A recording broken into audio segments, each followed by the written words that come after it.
Hey yo, this is Greenskin Mango. Welcome everyone to the Mango Show. I'm Gordon Meyer, chatting with you from Hong Kong. And I'm John Witcher, coming to you from the crossroads of America. Each episode we'll be discussing creativity in life. We'll be drawing from our 30 years of collaborating together in so many creative endeavors, successes, failures, our influences, and our current inspirations. So let's get going with the Mango Show.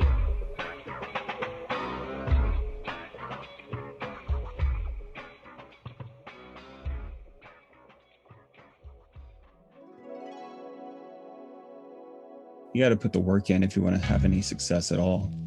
It's not just going to come to you.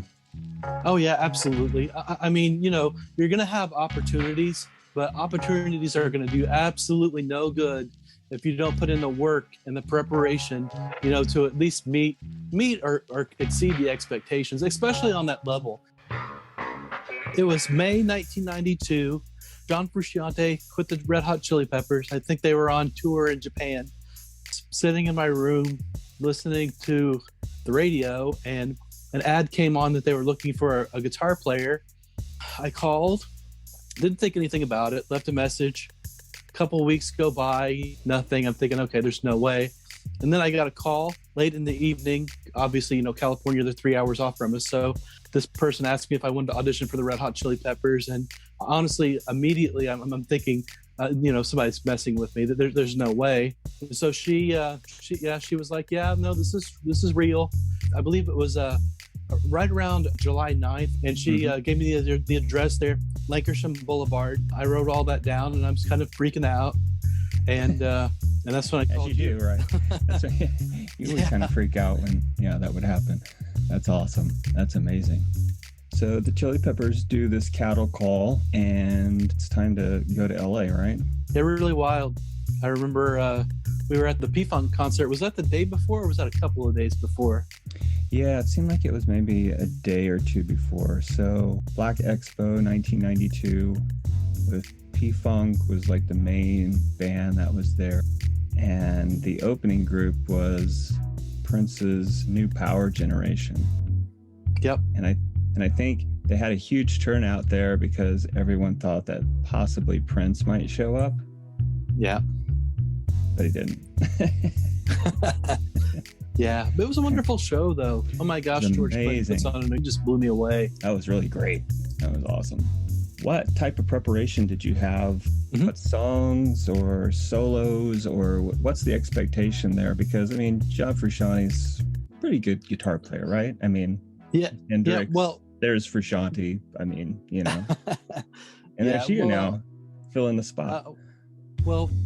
Truthfully, from the phone call, I was under the impression that they definitely wanted somebody that could tour like pretty quickly. So probably would have been in my best interest to learn as many songs as I could. But I really, I was pretty strung out at the time. A teenager, didn't prepare like I really should have. I wrote a couple of different things. Most of the stuff like Under the Bridge and some of the different songs that I was going to play, you have to finger pick with your right hand. Well, I get into a pickup basketball game and break a finger because I hadn't heard, you know, I called and told them I wanted to audition for the band, but I thought there was no way that they were going to call me. And, you know, it had been weeks and I broke my finger. It was a little bit of a setback, but, you know, I just tried to do as much as I could. I had to switch the finger that I held my pick in and I couldn't finger pick. So that was kind of a nightmare. I don't even remember that at all.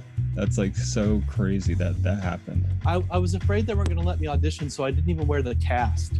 I know that probably sounds crazy too, but you know, something like that happens. You know, I was pretty freaked out. I wanted to make sure that I definitely got an audition. So, any songs or scales or anything that may have made it easier for you to fit into the way of playing? Yeah, well, I mean, typically, you know, I had done in jazz band, we did a lot of blues stuff. So I did a lot of major and minor pentatonics. And, you know, Frusciante did a little bit of pentatonic blues, but mostly he did a lot of jazz chords and scales. So I kind of dove into that a little bit to try to learn, see what he was doing. And I knew a little bit about like mellowship slinky and B minor. I believe that's modal interchange. I think it's B minor and B major, parallel keys, just things like that. If I had put in the work that I really should have. I'm sure I would have at least done the tour. I was a kid and I didn't take it serious, live and learn. Yeah, that's a good lesson to learn in life in general, right? I mean, absolutely. You got to put the work in if you want to have any success at all. It's not just going to come to you. Oh yeah, absolutely. I mean, you're going to have opportunities, but opportunities are going to do absolutely no good if you don't put in the work and the preparation, to at least meet or exceed the expectations, especially on that level. Just make sure that you put in the time. Looking back, I always think about that. But the thing is, with preparation, it's something that you do for everything. I mean, you learn the lesson through, trying out for the Chili Peppers. You learn the lesson through, not having enough paintings for a gallery show. When somebody says, hey, do you have paintings for a show? And you say, well, I'm working on one right now, instead of having like 12 in storage that you've been doing over the past 2 years. You have to be actively doing things and actively pursuing things if you want those dreams and expectations that are lingering in your head to actually come to fruition. Yeah, absolutely. Because a lot of people think, that you just have to wait for these opportunities to come. And from the Chili Pepper audition and for some of the opportunities I've got coming up down the road, I know that you have to make things happen, and you have to want to make things happen. A lot of people think that you have to sit around and wait for opportunities to come. Am I ever going to get an opportunity? Truthfully, I have found that never works. You have to make things happen. You have to go out and go after these opportunities. And then when an opportunity is presented to you, put your best foot forward. You hear about karma, you hear about, all of these things of putting out energy and having that energy come back. And I completely believe in that. It doesn't always happen in the timing that you think it will happen, or at the earliest point in your life when you're like saying, hey, I'm done with school, now let the opportunities roll in. Yeah, it is. Yeah, really. It is, it's you've got to put the energy into it to receive the energy back.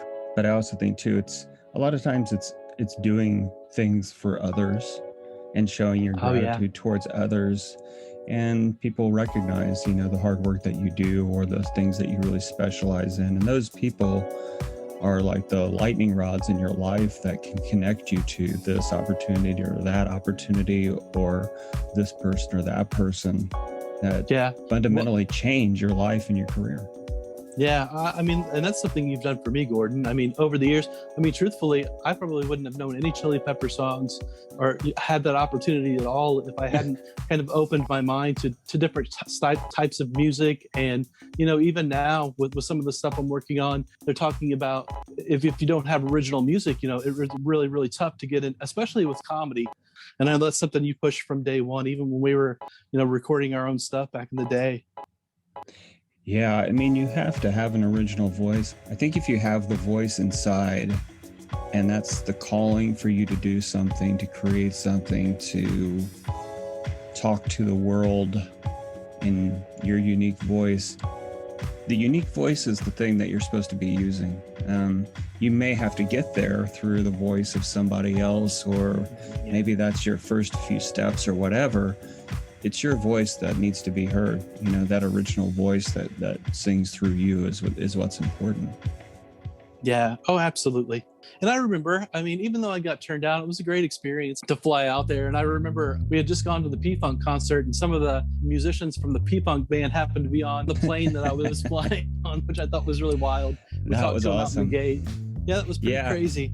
Yeah, I was sitting next to a guy who was Sir Nose, devoid of funk. That's right. He was like the dancer, guy that played that part. We had just heard so many things about how he was live, and it was just, it blew me away. It was incredible. Yeah, and it's crazy to think that that's 1992.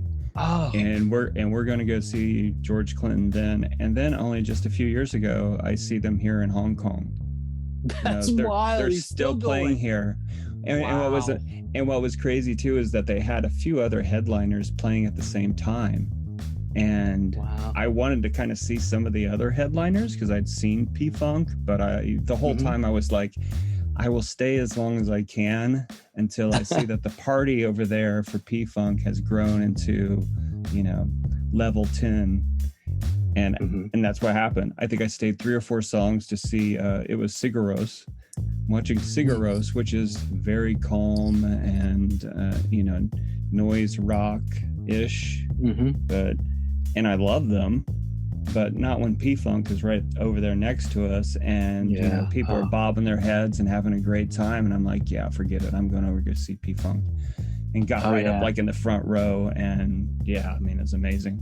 As always. What's really funny too, right around that era, when Cullen was talking about when Clinton got elected, Bill Clinton with all they did, and I remember the ads on MTV, they'd say Clinton for president, but they'd show a picture of George Clinton. I always thought that was the funniest thing. Clinton for president. Do you remember that? Yeah, because he also had the song that was Paint the White House Black and Brown. Oh, yeah. Yeah, I remember that. Yeah. That was great. It was so cool. Oh, my gosh. And then I remember as we go through Los Angeles on the bus, headed out to Hollywood, over to Lankershim Boulevard for the audition. I'm a nervous wreck, and you were trying to calm me down. And we get out there, and we're standing in front of the privacy fence, for, I don't know, about 20 minutes, and I'm warming up. And then they pull up in Flea's Jeep. The Chili Peppers pull up in Flea's Jeep, and, they take a look around at us standing out there, and then they walk in. One of the things that the lady told me on the telephone, she was like, tell Greer that you're an out-of-towner. So I'm thinking, what the hell does that mean? Out the front door comes this guy, and he says, hi, I'm Greer. I'm like, oh my gosh, so this is what that means. So I'm like, hey, Greer, I'm an out-of-towner. And he's like, well, all right, line up with these guys and gals right here, and we'll send you guys in. It was a restaurant, like a seafood restaurant that they converted into a studio. We file in, and I'm walking in and I'm looking around. I think that's where you were telling me, where Anthony's sunglasses were sitting on the table. Yeah, so in order for me to wait in line with you, I had to sign up also as trying out for guitarist for the Chili Peppers, which I was not suited for in any way, shape, or form, but they were cool with me, just like hanging out with you and signing the form and the release form and everything. So I went in while you were in, actually. We both kind of went at the same time, and I just sort of waved to them. I was like, don't waste your time with me. I'm just here with my friend. And they were like, yeah, that's cool. And so I'm sitting there, and I took off my mirror shades and put them down on the table, and then I'm sort of watching where you're at, in the little studio room, and then I go to pick up my sunglasses again, and it's like, these feel really heavy, and they're Anthony Kiedis' sunglasses. So I thought maybe I should put these back down and grab my cheap sunglasses, because he might miss these. So do you mind if we tape your audition? And I was like, no, I guess that's okay. And you were like, I think that's a compliment, John. And so I start playing, and I mean, I'm the most nervous I've ever been in my entire life. And I played absolutely horrible. I don't even remember. I think that I went into Voodoo Child from Jimi Hendrix, and I didn't play anything Chili Pepper, and it was just a train wreck. And Anthony sticks his head in the door and goes, nope, sorry. Well, thanks for the opportunity anyway. Remember, we walked out, and where the Chili Peppers were playing, they were playing in the room across from the studio I was in, and they had this big circle of glass in the wall, because it used to be a restaurant. And remember, we were standing there looking in, watching them audition with other guitar players, and it was just so surreal, so wild. But it was really surreal. I mean, coming from where we came from, I mean, we had no exposure to anything like this. No. And it was just, and I think that alone, that sort of wake up call to what's real and what's fantasy and what's rock star possible, posing, what's possible, all kind of merged as to this is a business, it's not a MTV fantasy sort of thing, which we grew up in. We grew up living that fantasy and believing that fantasy full-heartedly. But there's also a part of us that also knew it's like, we have to get serious and get real with our own skills. We walked through Hollywood a little bit, and we saw the different stars, Marilyn Monroe's star. We walked around a little bit, just Hollywood. So wild, and you think Hollywood, beautiful, amazing area, but I always thought it would be huge, and it's so much smaller than I thought it would be. Yeah, it's a huge difference between Los Angeles, greater Los Angeles, and just the small area that is Hollywood. And And Yeah. now, I mean, I remember it back then, and even now, how overrun it is now with like tourist traps and things. Back then, it seemed almost scarce in comparison. Yeah. I think we ended up going over to Venice Beach. Oh, And yeah. we have photos of that. We'll put those up in the ads. Yeah, the Howard Johnson in Culver City. Gosh, and I remember all these years later, I always thought that I'd want to move to Los Angeles if I ever got the opportunity. But oh my gosh, I fell in love with Culver City. It's so beautiful. It's like you see in the movies with the palm trees on both sides of the street as you go, it's just absolutely incredible. Which is so much of LA anyway. It's like it could be anywhere. Yeah, that's hilarious. Yeah. So back in Indy, obviously, I'm buried down, really wanted to go on that tour, maybe do an album. We performed, we played out still quite a bit, Mm-hmm. but I struggled. I got really depressed. I got into more drugs and alcohol, just not very productive at all. We just done the EP for Greenskin Mango. We just recorded that. And then right off the heels of that, the Chili Peppers tryout happens. For you, the mothership is taking off from the ground and going on full throttle into space. I mean, it's like, how do you go from being, how old are you at the time? You're 19. So you're still a teenager. 19. You're still 19 years old. You're just did your demo tape. You're going out to try out for the Chili Peppers. Yeah, it seems like all your dreams are coming true. And then the Chili Peppers kind of give the smackdown of reality with Anthony Kiedis narrating that. That's going to put you back a little bit. Oh, absolutely. Yeah. I know that I just had this vision of exactly how it was going to be. This was going to happen, then this was going to happen, then this was going to happen. Well, when the first one doesn't happen, it changes the whole trajectory of everything else. Greenskin Mango's doing their thing, and we're playing live, and we're trying to make it and all these things like that. But I think just where we were at and the time we were in and our mental states, it was tough. It was tough just to like keep motivated and keep going and do your original thing and keep creating. But we did it. We forced our way through it. And I think that a lot of that energy that we use to just make things happen, it's exhausting. It's very exhausting on all cylinders. But at the same time, the payoffs are, it is your thing and you've done it and we still have it and no one can take that away from us. So. No. I mean, and it led to this, there are a lot of things that we've done since then. And, this, like you said earlier, in an earlier podcast, you have those failures where you can either just completely give up or you can use them as launch pads, to move on to other things. So.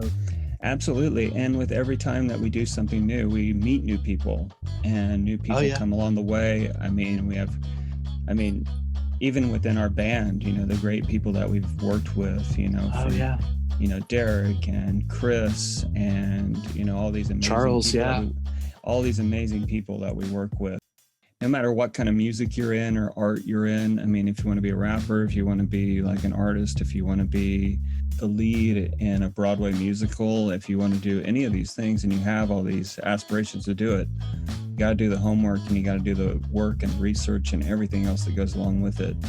There's so many movies and so many other TV shows that basically the imaginary people walking in while you're doing it and saying, oh, you're the perfect star that we want for our national show or whatever it is. And that it doesn't happen. Doesn't happen. No. You got to put in a lot of hard work and a lot of time to do these things. And the people that are going to be picking you up, they have one or two interests in mind, and one of them is definitely, how do I make money off of you? So you got to know that. But it's an amazing life to have to stay creative. And it's been amazing sharing that life with you, John. It's an incredible journey that we've been on, and we'll keep sharing all of our journeys and the bumps along the road and the highlights and all that great stuff. Yep, just getting started. Thank you, everybody, for tuning in. The Gut. Become a subscriber to The Mango Show Creative for Life and visit the podcast site for more links and info. You can also visit the website of greenskinmango.com for our awesome streetwear, eclectic music, and comedy. Go be creative, be creative, be creative, be creative.